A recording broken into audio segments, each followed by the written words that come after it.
What's something you bought as an adult because you weren't allowed to have it as a child? 1. When I was in my early 30s, about 25 years ago, a buddy and I were reminiscing about how, as kids, we'd save up all our money to buy model rockets but never had enough for the really cool, big ones.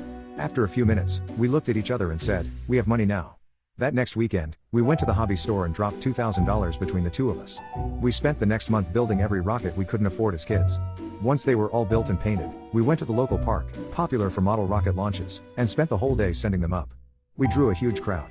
The kids at the park would run after the rockets and bring them back for us. At the end of the day, we gave everything away to a bunch of the kids. It was one of the best days of my life. 2. I buy my kids a lot of Play-Doh and other messy things my parents wouldn't buy me because the house always had to be presentable in case the queen was coming over. 3.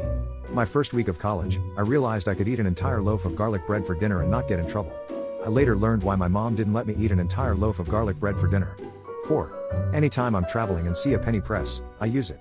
7-year-old me is absolutely delighted every single time. 5. Video games.